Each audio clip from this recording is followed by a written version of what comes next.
கிறிஸ்துவுக்குள் பிரியமானவர்களே, கர்த்தரும் இரட்சகருமாய் இயேசு கிறிஸ்துவின் ஈடி நீட்டு நாமத்தினாலே உங்கள் யாவருக்கும் என் அன்பின் வாழ்த்துக்களை தெரிவித்துக் கொள்கிறேன். தேவன் அருளை அப்பம் பிரேயர் மினிஸ்ட்ரி சேனல் மூலியமாக உங்களோடு சந்திப்பதில் மிகுந்த மகிழ்ச்சிகிறேன். தினம்தோறும் இரவு நேரத்திலே பரிசுத்த வேதாந்தத்தின் ஒரு பகுதியை நாம் தியானித்து நம்முடைய குடும்ப பாதுகாப்பிற்காக நாம் ஜெபிக்கிறோம். தூங்கும் முன்பாக இணைந்திருங்கள். நீதிமொழிகள் 8ஆம் அதிகாரம் 17 21 ஆகிய வசனங்கள். என்னை சிநேகிக்கிறவர்களை நான் சிநேகிக்கிறேன். அதிகாலையில் என்னை தேடினவர்கள் என்னை கண்டடைவார்கள். ஐஸ்வர்யமும் கனமும் நிலையான பொருளும் நீதியும் என்னிடத்தில் உண்டு. பொன்னையும் தங்கத்தையும் பார்க்கிலும் என் பலன் நல்லது. சுத்த வெள்ளியை பார்க்கிலும் என் வருமானம் நல்லது.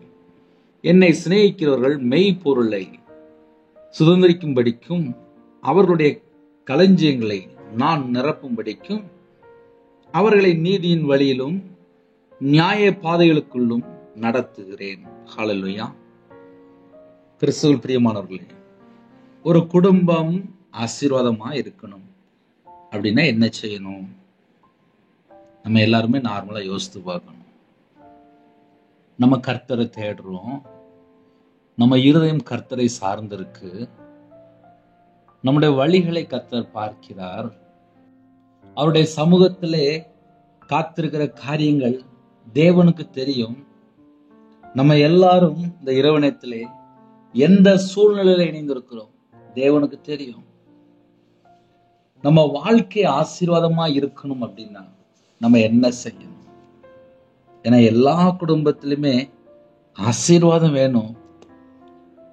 அது எந்த நேரத்துல நம்ம கேட்டா நமக்கு இன்னும் அதிகமா கிடைக்கும்? இந்த உலகமே மாயை மாயை எல்லாம் மாயை என்றுதான் எழுதப்பட்டிருக்கு. உலகம் அழிஞ்சு போயிரும், ஆனா வானம் அழிஞ்சு போகாது. பாதாளம் அப்படியே தான் இருக்கும், ஆனா அந்த பூமி அழிஞ்சு போயிரும் ஒரு நாள். ஆனா இந்த உலகத்துக்குள்ளதான் நம்ம இருக்கிறோம். இந்த பூமிக்குரிய ஆசீர்வாதத்தை நம்ம பெற்றுக்கொள்ளணும் அப்படின்னா தேவனுடைய சமூகத்திலே அதிகால வேளையில தேடக்கூடிய பிள்ளைகளா இருக்கணும். அதிகால வேளையில தேவனுடைய பாதப்பிள்ளை காத்திருந்து நாம் தேவனுடைய சமூகத்திலே தாழ்த்தி துதித்து பாடி தேவனுடைய பிரசன்னத்துக்குள்ள இருக்கும்போது, தேவனுடைய பாதப்பிள்ளை காத்திருக்கும் போது, வேதத்தை தியானிக்கும் போது, நம்ம குடும்பத்துக்கு என்னென்ன காரியம் இருக்கு அதையெல்லாம் நம்ம தேவனுடைய சமூகத்தில் அர்ப்பணித்து கேட்கும் போது கேளுங்கள், அப்பொழுது உங்களுக்கு கூட கொடுக்கப்படும். நம்ம வாழ்க்கையில ஆசீர்வாதம் வேணுமா கேட்கக்கூடிய பிள்ளைகளா இருக்கணும். அதே நேரத்துல நம்ம இருதயத்தை தேவன் பார்க்கிறார். நம்ம இருதயம் தேவனோடு கனெக்டிங்ல இருக்கா, இல்ல இந்த உலகத்தில் உள்ள ஒரு பொருள் மேலேயோ, ஒரு நகை மேலேயோ, ஒரு சொத்து மேலேயோ, இல்ல பிள்ளைகள் மேலேயோ, கணவர் மேலேயோ, இல்ல குடும்பத்தின் மேலேயோ, இல்ல ஒரு வியாபாரத்தின் மேலேயோ, இல்ல அவங்க செய்யற அந்த பிசினஸா இருக்கலாம், ஒரு கம்பெனியா இருக்கலாம், இல்ல ஒரு பெரிய போஸ்டா இருக்கலாம். அவங்களுடைய இருதயம் தேவனை சார்ந்திருக்கா, அந்த உலகத்துக்குள்ள காரியத்தை மாத்திரமே சார்ந்திருக்கா? எல்லாமே தேவன் பார்ப்பார். சில குடும்பத்துல தேவனை தேடுறாங்க, ஆனா இருதயம் ஃபுல்லா குடும்பத்தை குறித்து, பிள்ளைகளை குறித்து இந்த பாரம் மட்டும்தான் இருக்கு. முதலாவது என்னுடைய ராஜ்யத்தையும் அவருடைய நீதியையும் தேடுங்கள் என்று எழுதப்பட்டிருக்கு. அவருடைய நீதியை தேட தேட நம்ம குடும்பம் ஆசீர்வதிக்கப்படும். நம்ம குடும்பம் ஆசீர்வதிக்கணும் அப்படின்னா என்னை சிநேகிக்கிறவர்களை நான் சிநேகிக்கிறேன், என்னை சிநேகிக்கிறவர்களை நான் சிநேகிக்கிறேன். அப்போ ஒரு குடும்பம் ஆசீர்வாதமா இருக்கணும் அப்படின்னா முதல்ல நம்ம யாரை சிநேகிக்கிறோம்? நம்ம நார்மலா யோசித்து பார்ப்போமே, நம்ம யாரை சிநேகிக்கிறோம்? நம்முடைய சிநேகம் யாரோட இருக்கு? என்னை சிநேகிக்கிறவர்களை நான் சிநேகிக்கிறேன். ஒரு குடும்பம் கர்த்தரை சார்ந்து கொண்டால், கர்த்தரை சிநேகித்தால், இயேசு கிறிஸ்துவை சிநேகித்தால், அழகா சொல்றாரு, என்னை சிநேகிக்கிறவர்களை நான் சிநேகிக்கிறேன். அப்ப நம்ம குடும்பம் எப்ப ஆசீர்வாதமா மாறுது அப்படின்னா உலகத்துல இருக்கிற மற்ற மனிதர்களை, இந்த பூமிக்குரிய காரியங்களை, தேவையில்லாத ஃப்ரெண்டு, தேவையில்லாத நபர், தேவையில்லாம வீண் வார்த்தை, தேவையில்லாத இடத்துல உட்கார்றது, தேவை இடத்துல நிக்கிறது, தேவையில்லாத இடத்துல நிக்கிறது, பல மணி நேரத்தை செல்போன்ல வேஸ்ட் பண்றது, பல மணி நேரம் படம் பார்க்கறது, பல மணி நேரம் தேவையில்லாத வீடியோ பார்க்கறது, பல மணி நேரம் நேரத்தை வேஸ்ட் பண்ணி அப்புறம் என் வாழ்க்கையில் எனக்கு நிம்மதியே இல்லையே, எனக்கு ஒரே போராட்டமா இருக்கு, ஒரே பிரச்சனையா இருக்கு, நான் யார்கிட்ட போய் சொல்லுவேன், யார்கிட்ட போய் புலம்புவேன்னு சொல்லி உட்கார்ந்து புலம்பிட்டு இருப்பாங்க. அதெல்லாம் விட்டுட்டு நம்ம இருதயம் கர்த்தரை சார்ந்திருந்தால் ஆசீர்வாதம். உங்க இருதயம் தேவனோடு இருக்கா? நம்ம வாழ்க்கை தேவனோடு இருக்கா? நம்ம குடும்பம் தேவனோடு இருக்கா? ஏனோக்கு தேவனோடு சஞ்சரித்தான்.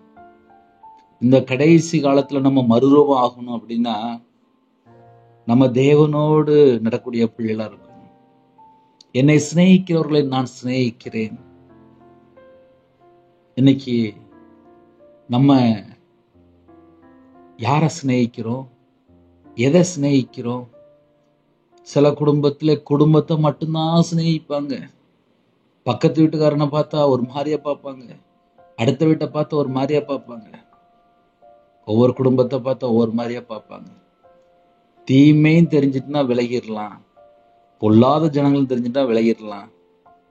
ஒரு குடும்ப விக்கிர வழிபாடுல இருக்குன்னா விலகிடலாம், உலக வழிபாடுல இருக்காங்கன்னா விலகிடலாம். இந்த கடைசி காலத்திலே ஜனங்கள் தற்பிரியரா இருக்கிறாங்க, தனக்காக மட்டுமே வாழ்றாங்க.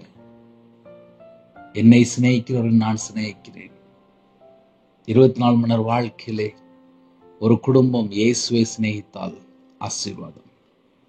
இயேசுவை சிநேகிக்கிற குடும்பத்தில் இயேசு இருப்பார். இயேசுவை யாரெல்லாம் சிநேகிக்கிறீங்களோ உங்க வீட்டுக்குள்ள இயேசு வருவார். உங்க வீட்டுக்குள்ள இயேசு வந்தா உங்க வீட்டில் உள்ள பிரச்சனை மாறிடும், உங்க வாழ்க்கையில பிரச்சனை மாறிடும், உங்க வாழ்க்கையில போராட்டம் மாறிடும். அது பிசாசு பிரச்சனையா இருக்கலாம், மாந்திரியமா இருக்கலாம், பில்லி சுனியமா இருக்கலாம், ஏவலா இருக்கலாம். நீங்க இயேசுவை சிநேகித்தால் இயேசு உங்களை சிநேகிப்பார். நீங்க இயேசுவை சிநேகிக்கும் போது, இயேசு உங்க வீட்டுக்குள்ள கால் எடுத்து வைக்கும் போது உங்க வீடு ஆசீர்வாதமா இருக்கு.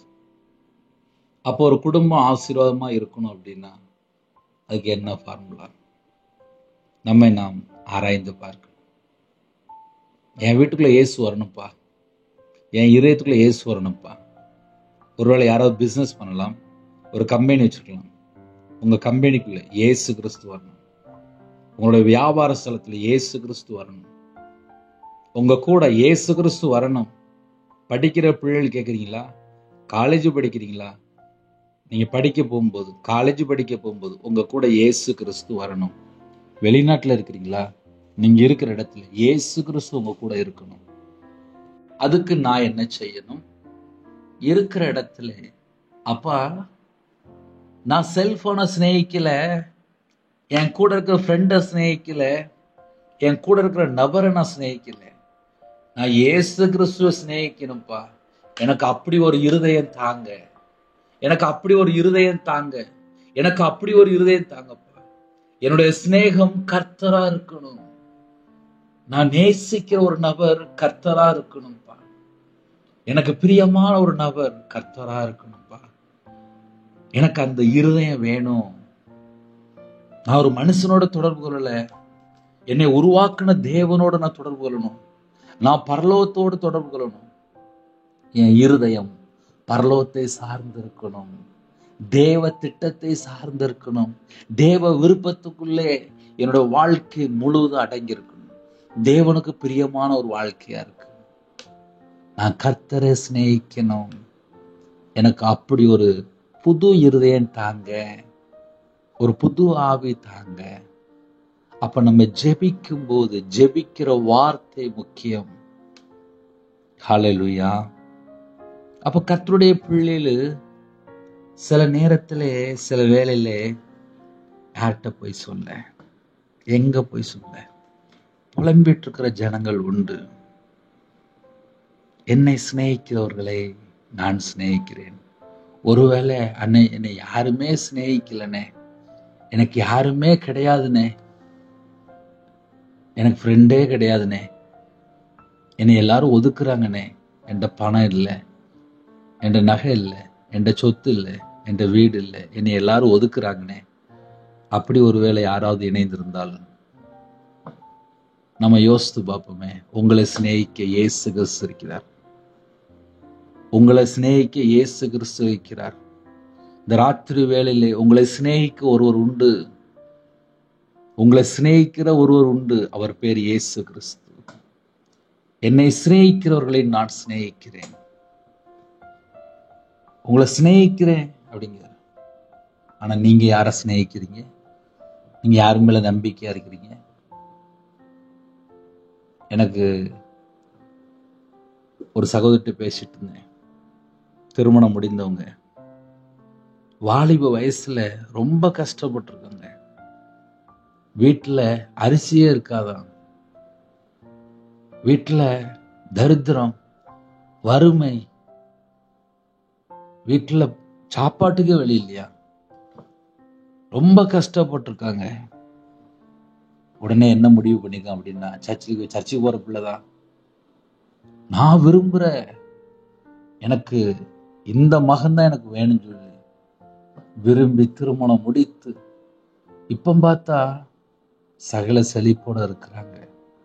ஆனால் அவங்கள்ட்ட பேசும்போது ஒரே ஒண்ணு மட்டும்தான் சொன்னாங்க, எனக்கு வாழ்க்கை பிடிக்கல அப்படின்னாங்க. ஏன் அப்படின்னு சொல்லி கேட்கும்போது, நான் வாலிப வயசுல சர்ச்சுக்கு போற பிள்ளைதான், வாலிப வயசுல நான் தேவன்ட்ட ஒன்னே ஒன்று கேட்டேன், நான் விரும்புறதுதான் எனக்கு வேணும் அப்படின்னு கேட்டேன். நான் விரும்பினதை கொடுத்துட்டாரு, ஆனா எனக்கு அது இன்னைக்கு என் வாழ்க்கையில் எனக்கு நிம்மதியே இல்லை அப்படின்னாங்க. ஒரு வாலிப வயசுல தேவனோட சமூகத்துல போய் ஜெபிக்கும் போது, அப்பா உங்க விருப்பம் என் வாழ்க்கையில நிறைவேறணும்னு சொல்லி கேட்டிருந்தாங்கன்னா இன்னைக்கு வாழ்க்கை சந்தோஷமா இருக்கும். ஆனா இன்னைக்கு அவங்களோட வாழ்க்கை எப்படி இருக்கு அப்படின்னா, கண்ணீரா இருக்கு, வேதனையா இருக்கு, துக்கமா இருக்கு. அவங்க முகம் எப்போதுமே துக்கமா தான் இருக்கும். நான் யாரை விரும்பணும்னோ இன்னைக்கு எனக்கு அது ரொம்ப கஷ்டமா இருக்கு அப்படின்னாங்க. ஆனா வாலிப வயசுல என்ன ஜெபம் பண்ணாங்க, நான் விரும்பினது எனக்கு வேணும் அப்படின்னாங்க. தேவன்கிட்ட போய் விரும்பின கேட்டா என்ன பண்ணாரு, இந்தா வச்சுக்கப்போ, முடிச்சாச்சு. ஆனா இன்னைக்கு பார்த்தா அதுவே கண்ணீர், வேதனை, துக்கம். இப்போ பணம் இருக்கு, சகல செழிப்பு இருக்கு, எல்லாம் இருக்கு, ஆனா நிம்மதி மட்டும் இல்லை. ஆனா கர்த்தரை சிநேகித்தால் கர்த்தர் கடைசுரிய கூட இருப்பார். வாலிப வயசுல உன் சிருஷ்டிகரை நினை. இன்னைக்கு ஒரு மனுஷன் இல்ல ஒரு குடும்பம் கர்த்தரை சிநேகிக்கும் போது அவங்களோட வாழ்க்கை முழுவதுமே மாறும். எப்படிலாம் மாறும்? 17 21 ஆகிய வசனங்கள் அழகா எழுதப்பட்டிருக்கு. என்னை சிநேகிக்கிறவர்களை நான் சிநேகிக்கிறேன், அதிகாலையில் என்னை தேடுகிறவர்கள் என்னை கண்டடைவார்கள். அதிகாலையில் இயேசுவை தேடும் போது, கர்த்தரை தேடும் போது, கர்த்தரை சிநேகிக்கும் போது, துதித்து மகிழ்ந்து பாடி கொண்டாடி தேவனோட சமூகத்துல வேதத்தை தியானித்து ஜெபித்து புதிய நாளை தொடங்கும் போது, உங்க கூட கர்த்தர் இருக்கும்போது செய்யற எல்லாமே வாய்க்கும். உங்க குடும்பம் ஆசீர்வாதமா இருக்கும், களஞ்சியம் நிரம்பும், பாத்திரம் நிரம்பும், பண்டசாலை நிரம்பும். நைட் நேரத்துல சின்ன ஜோமணி முடிக்க போறேன். உங்க இருதயம் தேவனோடு இருக்கா? அதை மட்டும் நம்ம யோசித்து பார்க்கணும். உண்மையான பொருளை சுதந்திரிக்கும்படிக்கும் அவருடைய களஞ்சியங்களை நான் நிரப்பும்படிக்கும் அவர்களை நீதியின் வழியிலும் நியாய பாதைகளுக்குள்ளும் நடத்துகிறேன். நல்ல வழியில நடத்தி நம்ம வீட்டுள்ள களஞ்சியங்கள் எல்லாம் நிரப்புவாராம். இயேசுவை சிநேகித்தால். இல்ல நான் பழைய வாழ்க்கைக்குள்ளதான் போவேன், பழைய மாதிரிதான் இருப்பேன், எனக்கு அவங்கதான், எனக்கு அவங்கதான், எனக்கு அவங்கதான் அப்படின்னு அந்த உலகத்துக்குள்ளேயே போகும்போது அவளோட வாழ்க்கை கண்ணீரா மாறிடும். இன்னைக்கு ஒரு தாயிட்ட பேசிட்டு இருந்தேன். அந்த அம்மாவுக்கு எப்படி பார்த்தாலும் ஒரு 60 வயசு இல்ல 65 வயசு இருக்கும். அந்த தாய் சொன்னாங்க, எனக்கு 4 பிள்ளைகள், ஆனா நான் ரொம்ப கஷ்டப்படுறேன், நான் விதவைதான், நான் ரொம்ப கஷ்டப்படுறேன். பிள்ளைகளை குறித்து பாரம், பிள்ளைகளை குறித்து பாரம். அதுல ஒரு பையன் ஒரு பெரிய பிசினஸ் பண்ணியிருக்காங்க, பார்ட்னர் விட்டுட்டு போயிட்டாரு. அதனால கடன் ஃபுல்லா டபுளா மாறிட்டு, அந்த பையன் வாலிப வயசுல கல்யாணமே முடிக்கல. வயசு பார்த்தா இப்ப 40. லட்ச லட்சமா கடன் இருக்கு. அந்த தாய் டெய்லி கண்ணீர் வடிக்காங்க. இன்னொரு பையன் விரும்பின வாழ்க்கை, விரும்பின திருமணம், அந்த பையனுடைய வாழ்க்கை சரியில்லை. குடும்பம் ஃபுல்லா பல காரியங்கள். அந்த அம்மாவுக்கு நிம்மதி இல்லை. ஒரு குடும்பம் கர்த்தரை மாத்திரமே சிநேகித்து கர்த்தரோடு நடந்தால், அழகா போட்டிருக்கு, நீதியின் வழியிலும் நியாய பாதைகளுக்குள்ளும் நடத்துகிறேன். கர்த்தர் நம்மளை நடத்தும் போது அது நியாய பாதையா இருக்கும், நீதியின் வழியா இருக்கும். அந்த வழியில போகும்போது ஆசீர்வாதம். நம்முடைய ஐக்கியம் கர்த்தரோடு இருந்தால் ஆசீர்வாதம். கேட்போமா? கண்களை மூடி நாம் ஜெபம் செய்வோம். பரிசுத்தமுள்ள நல்ல பிதாவே, நன்றியோடு துதிக்கிறோம் சொல்கிறோம்ப்பா. உங்க கரத்தில் அர்ப்பணிக்கிறோம்ப்பா. என்னை சிநேகிக்கிறவர்களை நான் சிநேகிக்கிறேன். அன்பின் கர்த்தாவே, அப்பா, எங்களோட ஐக்கியம் பிதாவோடும் குமாரனோடும் இருக்கணும். அன்பின் ஆவியானவரை எங்களுக்குள்ள வாங்கப்பா. எங்களை சத்தியத்தில் வழி நடத்துங்க. எங்களோட ஐக்கியம் இயேசு கிறிஸ்துவோடு இருக்கணும். அந்த கிருபை தாங்க. இரவு நேரத்தில் ஜெபிக்கிற குடும்பத்தை ஆசீர்வதிங்க. வேலை அடைங்க. நைட் ஷிஃப்ட்ல இருக்காங்க, நைட்டு டிரைவிங் லைன்ல இருக்காங்க. கர்த்தருடைய கரம் பிள்ளைகளோட கூட இருக்கு. அவங்களோட அப்பத்தின் தண்ணீரை ஆசீர்வதிங்க. கடன்கள் அந்த உபத்திரத்தை மாற்றித்தாங்க. வேதனை நீக்கித்தாங்க. கண்ணீர் மாற்றித்தாங்க. கவலைகள், துக்கங்கள், வேதனைகள் எல்லாம் மாறட்டும். இயேசு கிறிஸ்து நாமத்தினாலே மறையட்டும். இரவு நேரத்தில் ஜெபிக்கிற பிள்ளைகளோட வாழ்க்கையில் ஆசீர்வாதங்களை பெற்றுக்கொள்ளட்டும். நாளை தினத்தை குறித்து கவலைப்படாதேன்னு சொல்லிக்கிங்கப்பா. நாளை தினத்தை கர்த்தர் பொறுப்படுத்துங்க. இரவு நேரத்தில் இன்பமான தூக்கம் தாங்க. வரக்கூடிய காரியத்தை வெளிப்படுத்துங்க. என்னோட ஆவியை உங்களுடைய கரத்தில் அர்ப்பணிக்கிறோம். ஒவ்வொரு குடும்பமும் இயேசு கிறிஸ்து ரத்தத்தினாலே, இயேசு கிறிஸ்து நாமத்தினால வேலை அடைவிடட்டும். இரவு நேரத்திலே பலவீனத்தோடு படுத்த படுக்கையில், ஹாஸ்பிட்டல்ல, அவசர சிகிச்சையில், ஐசியூவால், இன்பெட்டில், எந்த குடும்பத்திலே மரண தருவாயில் இருக்காங்களோ கர்த்தருடைய கரம் பிள்ளைகளை தொட்டு சுகமாக்கி தரட்டும். தீர்காயுஸ் தாங்க, பூரண சுகம் தாங்க. உங்களுடைய தழும்புல கரத்தினால சுகமானு பேசும்படி ஒவ்வொரு குடும்பத்துக்கும் சுகத்தை கட்டிடுங்க. இயேசு கிறிஸ்து நாமத்தினால சுகம் உண்டாகட்டும். நைட் நேரத்திலே தேவன் அருளி அப்பம் பிரேயர் மினிஸ்டர் மூலமா இணைந்திருக்கிற குடும்பத்தை கர்த்தருடைய ஆவியை அவங்க கூட இருந்து ஆசீர்வதிங்க. கர்த்தருடைய கரத்துல இருக்கணும். அப்பிரோஜனமான ஊழியக்காரன்பா. இணைந்திருக்கிற எல்லா குடும்பத்துக்குமே வேலைடைங்க. நைட் ஷிஃப்ட்ல இருக்காங்க, டிராவலிங்ல இருக்காங்க. கர்த்தருடைய கரம் கூட இருக்கட்டும். பிள்ளைகளை கர்த்தர் கூட இருந்து ஆசீர்வதிங்க. உங்க நாமமை விடட்டும். குறைகள், குற்றங்கள் எல்லாவற்றையும் மன்னித்து பரிசுத்தப்படுத்தி பூரணமா ஆசீர்வதிங்க. உங்க நாமமை விடட்டும். பிதா, குமாரன், பரிசுத்த நாமத்தினால எல்லா குடும்பத்தையும் முத்திரை போட்டு ஆசீர்வதிங்க. எல்லாருடைய தேவைகளை சந்திங்க. கர்த்தர் கூட இருங்க. துதிகான மகிமை எல்லாம் உமருகே செலுத்திடுவோம். இயேசு கிறிஸ்து பிதாவே, ஆமென். தேவனுக்கு மகிமையுண்டாவதாக. கர்த்தர் தாமே உங்களை, உங்கள் குடும்பத்தின் சகல காரியத்தில் சம்பூர்ணமாக திருப்தியாக கர்த்தர் கூட இருந்து ஆசீர்வதிப்பாராக. ஆமென். கர்த்தராகிய இயேசுவின் கிருபையும் பிதாவாகிய அன்பும் பரிசுத்தனுடைய ஐக்கியமும் இப்பொழுதும் எப்பொழுதும் சதா காலங்களிலும் நம்மளோடு கொடுப்பதாக. ஆமென். கிறிஸ்துவுக்குள் பிரியமானவர்களே, தொடர்ந்து இணைந்திருங்கள். கர்த்தருடைய ஆவியானவர் உங்களோடு பேசுவார்.